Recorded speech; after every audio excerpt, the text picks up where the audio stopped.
ஒரே ஒரு செய்தி. தஞ்சாவூர்ல தன்னுடைய வேண்டுதல் நிறைவேறிய பொழுது ஒரு தாய் வேண்டிக்கிட்டாலாம், நான் கோயிலுக்கு என் வாழ்நாள் முழுவதும் இந்த கோயிலுக்கு நான் விளக்கேத்துறேன், இந்த நெய் என் செலவு அப்படின்னு வேண்டிக்கிட்டான். இந்த விஷயம் மன்னனுக்கு தெரிய வந்துச்சு. மன்னன் யார 3 வேளையும் நெய்யில விளக்கேத்துவானா அப்படின்னு அவ்வளவு பெரிய குடும்பமா, இன்னும் எவ்வளவு காலம்னு தெரியல, அவன் அவ்வளவு பெரிய செல்வந்த பெண்மணி அப்படின்னா, ஆமா அவளை கூட்டிட்டு வாங்க பார்க்கணும்.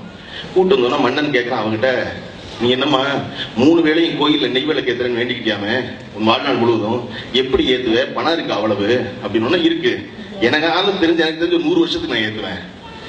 3 வேளை நெய் ஊத்தி விளக்கு ஏத்துறதுனா நீ என்ன செய்ய, இந்த 100 வருஷத்துக்கு எவ்வளவு பணம் ஆகும், இவ்வளவு பணம் ஆகும், அந்த பணத்தை என்கிட்ட கொடுத்துரு, இதை நான் பொறுப்பேற்றுக்கிறேன் அப்படின்னு மன்னன் வாங்குறான். பணத்தை வாங்கி இந்த ஊர்லயே ரொம்ப சிரமப்படுற ஒரு குடும்பம் எதுன்னு சொல்லுங்க அப்படின்னா மந்திரிட்ட. மந்திரி சொன்னாரா, இந்த குடும்பம் ரொம்ப சிரமப்படுது.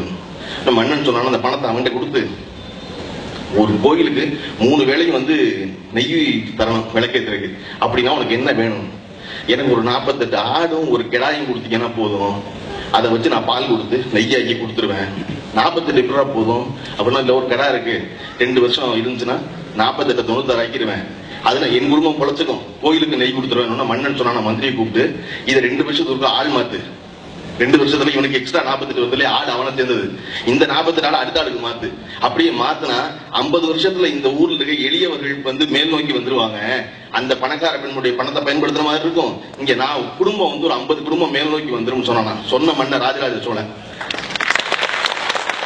மந்திரி கேட்டாங்க, காரணம் செல்வந்தன் செலவழிக்கும் பணம் நேரடியா கோயிலுக்கு போனா சமூகத்துக்கு பயன் இல்லை, அதை சமூகத்தை நோக்கி திருப்பணும் சிந்திச்ச ராஜராஜ சோழன். அந்த